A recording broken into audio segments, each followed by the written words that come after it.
Face paint has been a signature look for several WWE superstars over the years, but have you ever wondered what they look like without the paint? See who you could recognize and how some of the larger-than-life stars in the WWE look like everyday people without their signature paint. Before you watch, click subscribe. You'll join our notification squad and be the first to know of brand new content. Sting. The Man of Darkness, known as Sting, has a long career that spanned WCW, TNA, and eventually the WWE. During his run, his signature face paint included a full white face with wavy black lines that would run through it. Wrestling fans have gotten several looks at Sting without the face paint, but it's still hard to recognize the superstar. When the paint is removed, he looks like a bodybuilding beach guy that has spent a lot of time in the sun. It's even harder to recognize Sting if fans know him from his Joker days in TNA, where he wore crazy styles of face paint similar to the Joker from the Batman franchise. When he's not in the paint, Sting is often seen wearing sunglasses, making it even harder to recognize the multi-time World Heavyweight Champion. Papa Shango. One of the craziest storylines ever featured in the WWE featured a face-painted voodoo master known as Papa Shango. Shango used his voodoo powers to make the Ultimate Warrior emit black ooze from his skull as a curse placed on him. He used to frighten younger fans with his stark white face paint that resembled a skull. In reality, the performer who actually played Shango was in the WWE as several other superstars. Charles Wright is a WWE Hall of Famer, but many fans don't even know all the characters he wrestled as. Most notable among them was The Godfather. Looking at Shango and The Godfather side by side showcases two completely different superstars that many fans didn't know were just one and the same. It truly shows how much some face paint can really change a look. Demolition. The tag team known as Demolition may have initially started off as rip-off of the Legion of Doom, but they quickly became all their own and had major success in the WWE. For many years, the team was the longest reigning tag team champions, and many fans will never forget their signature silver and red face paint. Under the surface, both Axe and Smash are ordinary guys that you could easily pass by without even noticing. Along with the face paint, their studded leather outfits help them stand out and look unique. Put them in a t-shirt and jeans and it's hard to tell who they even are in real life. For a better look in the ring, you can watch matches featuring Repo Man. Barry Darsow played both Smash and then Repo Man after Demolition broke up. Animal. The Legion of Doom was known for their large spikes, aggressive in-ring style, and of course their signature face paint. Hawk was one half of the Legion of Doom, but his face paint was pretty minimal and it was easy to tell what he looked like in person. His partner, on the other hand, was a whole different story. Animal featured a face full of paint and spiked hair, helping camouflage the wrestler underneath. It was rare to see him without the face paint, but when he does, he looks almost just as aggressive. One of the best looks of Animal without the paint actually came from a father and son portrait. Animal's son is an NFL player, so he wore his father's ring gear while Animal dressed up like a football player. The result is a fun look at the Legion of Doom member with no paint on. Doink the Clown. Clowns are scary for many people, and WWE took full advantage of this fear by debuting the character known as Doink in the mid-90s. Doink began as a pure heel, scaring fans, attacking superstars, and creating all kinds of chaos. He then became a fan favorite when he was paired with Dink and took on superstars like Bam Bam Bigelow. Doink was actually portrayed by several different WWE superstars, so it's hard to tell who was actually under the paint. The original character was played by former wrestler Matt Osborne. Later on, the Brooklyn Brawler aka Steve Lombardi took over the role. One time, Chris Jericho even donned the clown makeup and tricked William Regal into thinking that he was really Doink. The mixture of the clown paint and the wig can really hide any of the performers under the paint. Kamala. Also known as the Ugandan Giant, Kamala made waves in pro wrestling for his massive size, great ring skills, and of course the signature face paint. Kamala used tribal paint all over his body, including large white designs over his face. One of the best parts of the paint was the black and white pattern that spread across over his lips. While he was a beast in the ring, Kamala is a nice guy outside the ropes and has written a memoir about his time in the business. Outside of the ring, Kamala went through a long battle with diabetes that has changed him well beyond the removal of face paint. Due to his disease, Kamala has to have both of his legs amputated and is now confined to a wheelchair. Vampiro. Besides Sting, WCW had two signature wrestlers with white face paint. The second was known as Vampiro, and fans knew him for his crazy antics and ability to sacrifice his body for any type of match that he was in. Along with the white base, Vampiro featured dark layers of paint that were placed under his eyes and in other sections. Without the makeup, Vampiro looks like an approachable guy, and a lot of the fear is taken away. The best look that fans can get of the star is on the wrestling series Lucha Underground. Vampiro appears on the show as a color commentator and does not wear any of the signature signature makeup that he is known for. He has added a lot of tattoos through the years, making him even harder to recognize from his WCW days. Finn Balor. For any current WWE fans, it's hard to picture what Finn Balor actually looks like with makeup on.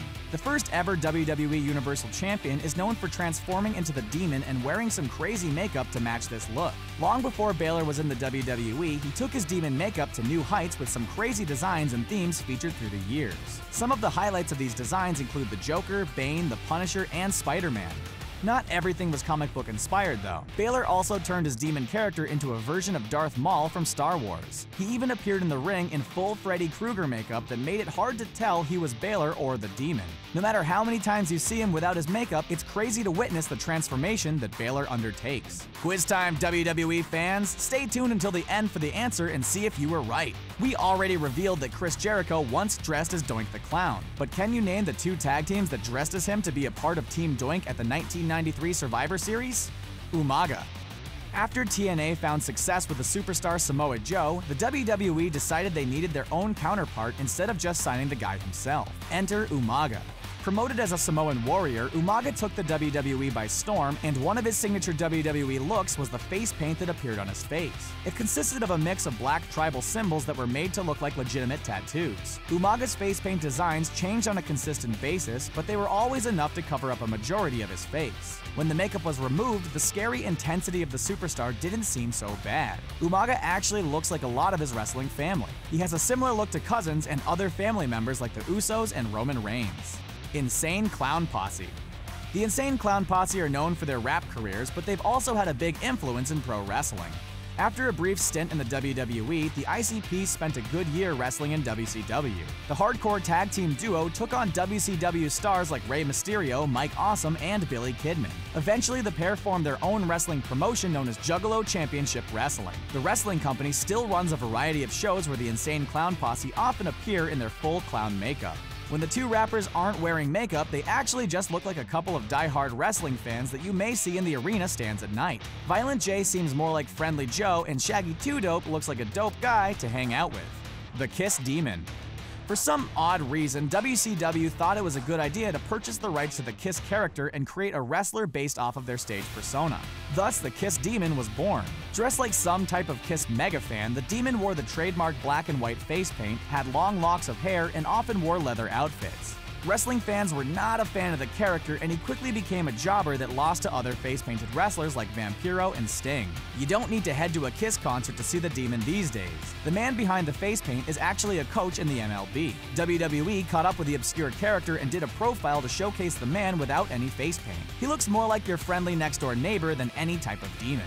Damien 666. Many luchador wrestlers chose to wear masks to represent their heritage and showcase a little personality. It's completely different for Damien 666, a legendary Mexican wrestler that paints his face in all black with streaks of white and red running down it. The painted wrestler has traveled all over the world competing and even did a short stint in WCW as they built up their cruiserweight division. Without the paint, Damien doesn't look so scary, but he may have the same hardcore tendencies that has made him popular all over the world. Not only does Damien still don his classic makeup, but his son now wrestles under a similar ring persona and uses the same type of face paint design while in the ring. The Great Muta. One of the most legendary Japanese wrestlers of all time is the Great Muta. Throughout the years, the Great Muta has undergone many different looks, but one of his most popular may have come from his time in WCW. During this time, Muta had black face paint that also features large white Japanese letters.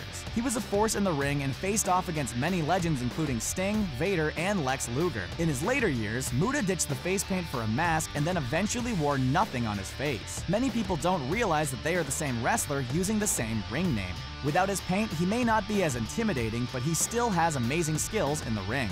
Goldust. One of the longest mainstays in the WWE has been Goldust. He's had some brief stints in other promotions like WCW and TNA, but he has spent years wrestling in the WWE with a trademark gold paint on his face. Goldust always has different designs to showcase, giving fans something different to look forward to every time he steps into the ring. Goldust has showcased long tutorials on how he applies his makeup and prepares each time he steps into the ring. When Goldust removes the makeup, it's a lot harder to recognize him, especially as he gets older in age. He does resemble his famous father, Dusty Rhodes, but millions of fans would recognize him more with the gold makeup applied. There have been a few times in the WWE where he wrestled without the makeup, but those moments didn't last long. The Boogeyman. One of the more frightening superstars to step into the WWE ring in recent years was the Boogeyman. With creepy music, a mouthful of worms, and a foggy entrance, the Boogeyman character was brilliantly built to bring some fun scares to the fans. One of the things that really made him scary was the face paint applied to his face. The intricate design of red, yellow, and black paint combined together to really help the character come alive. The best way to see the Boogeyman without all of his makeup and theatrics is to watch the 2004 version of Tough Enough, where he was selected as one of the 8 finalists. The Boogeyman lasted for multiple years in the WWE despite not wrestling too many matches in the ring. Thanks for watching. Now let's see if you knew the answer to the quiz question. At the 1993 Survivor Series, the Bushwhackers and Men on Mission all dressed as Doink to be a part of Team Doink. They took on Team Bigelow and won the match without any eliminations. Well, there you have it. Which wrestler undergoes the biggest transformation? Is there anyone that we missed? Let us know in the comment section below. Don't forget to like this video, share it, and subscribe to the Sportster on YouTube so you can stay up to date with all of our awesome videos.